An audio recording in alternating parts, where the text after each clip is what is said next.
Hello, everyone. This is the third video in the series about emotional detoxification, Kundalini. And there was a question before the last video shut itself down because of my, I don't have a strong internet connection here. That will be fixed. I'm going to fix that. Does the Kundalini bounce you around relationship to relationship? It can. It will give you a certain amount of time, like it will give you 2 years with one person. And then will construct a breakup of those two people and then give you people. It can be very harsh that way. Okay, that involves a lot of heart chakra disasters. And those disasters can be helpful if you survive them. They can be very detrimental, very on an individual. So yeah, the Kundalini will together and then terminate that relationship, and then bring you together with else, and then terminate that relationship, and then bring you together with somebody else, and maybe that's the one that the Kundalini will with.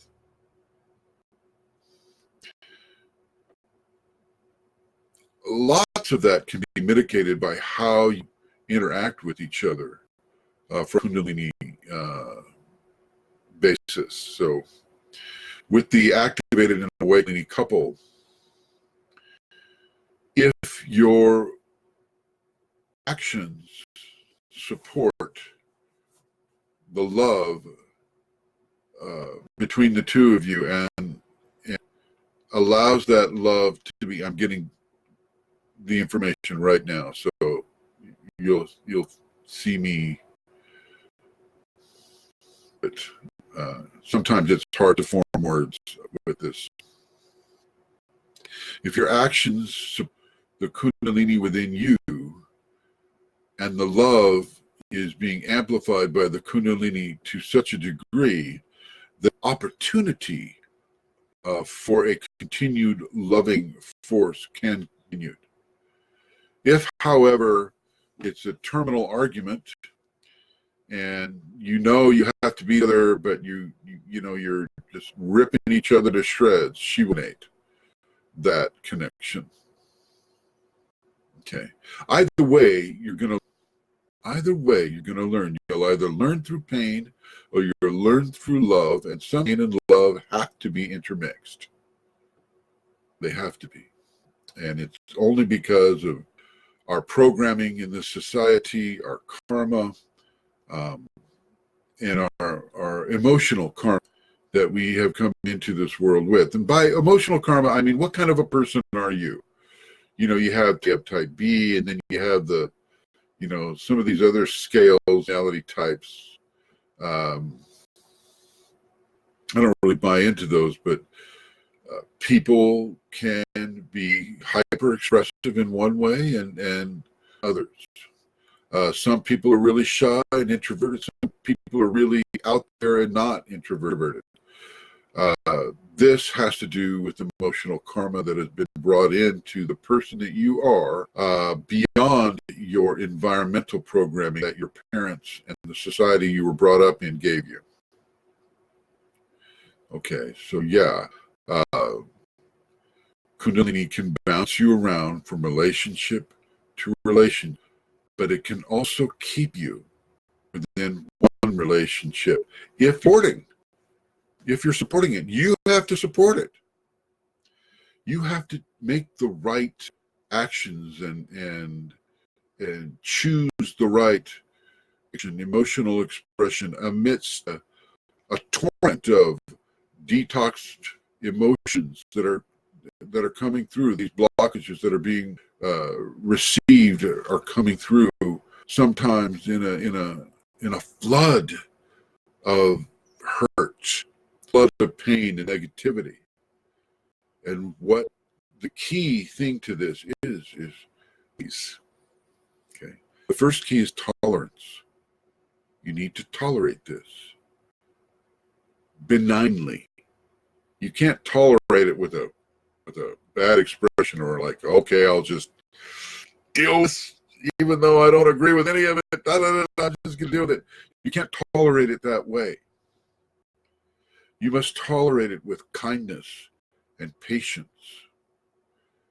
It is forgiveness.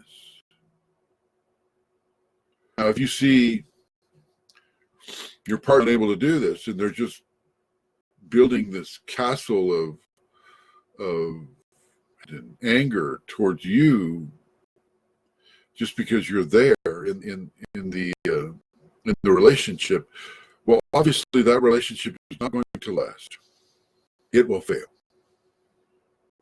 It will fail, and it should fail. Okay, so you need to be an understanding of what is happening, emotional dynamics of the relationship that you're in, and you need to be very aware and you need to go out of your way to create a home that is accepting of the emotional detoxification, and at the same time respecting a partner.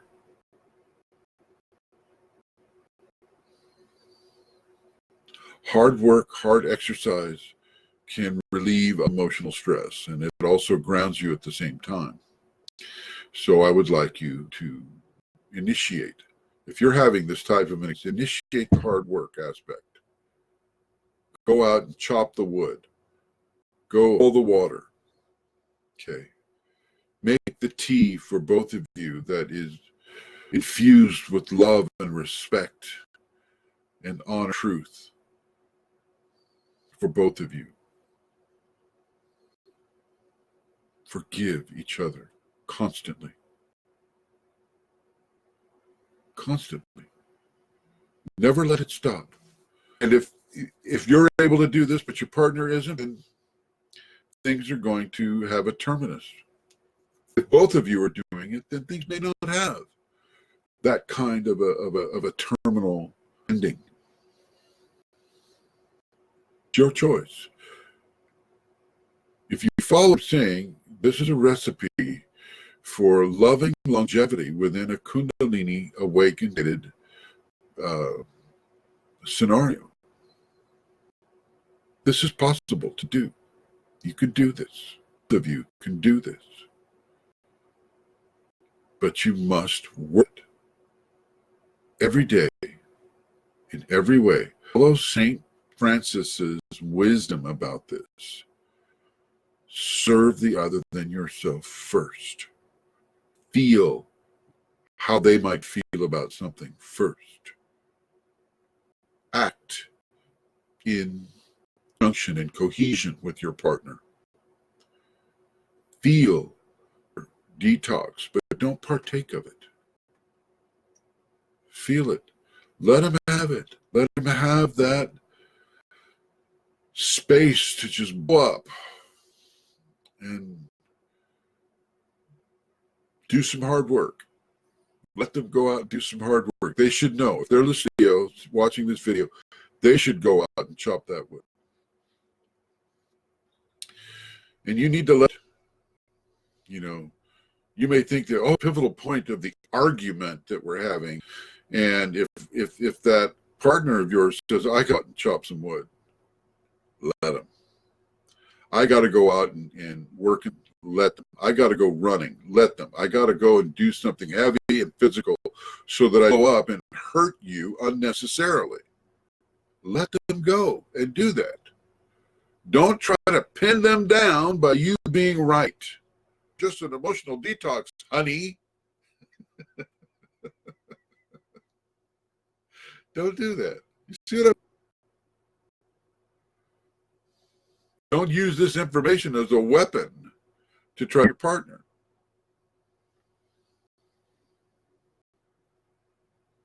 Let's see if I have any comments here. Aha, people are back. Bridget and Robert are saying tolerant to their hatred and character attacks is difficult. Well, yes, it is. It is very, very difficult. Nobody said this was easy. But if they're the work, it's not going to last. They also have to be doing the work. They're 50% of the equation. It's not all on your shoulders. Both parties. Now, being shown a vision, well, somebody will be doing it 40% of the time, and somebody will be doing it 60% of the time. Say, okay, all right. So the person who's doing it 40% of the time needs to come and how they're doing it. And you can do that. You can help them come up by gently and lovingly mentioning that maybe, more of detox are occurring. And so a greater response to that detoxification in a positive way needs to be given. Bring your 60% down to the 40% though.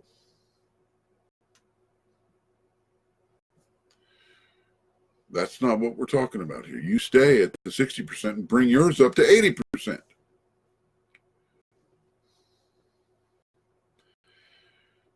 It's back to this. It's like we were never taught how to control our emotions, especially not with the context of Kundalini awakening.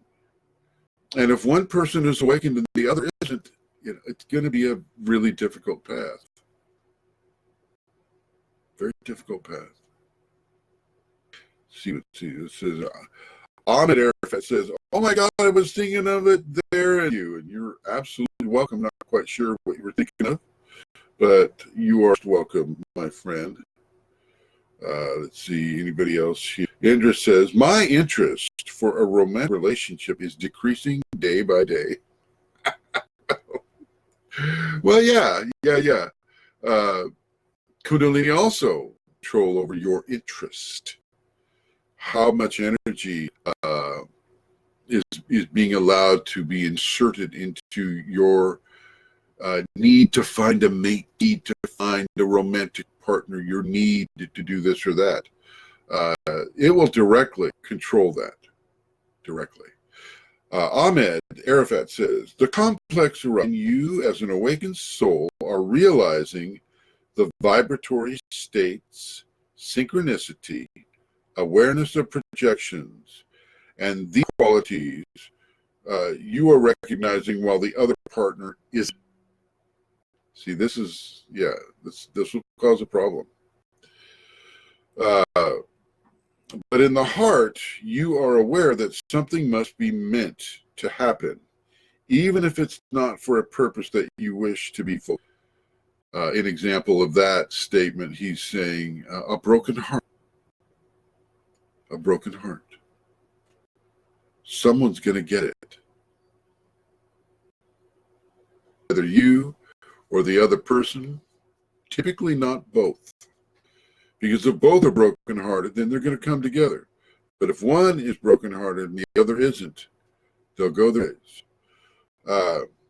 And he continues, I guess here comes how I am going to be able to patiently bring awakened love into the partner. And that is, yes, this is a recipe for that.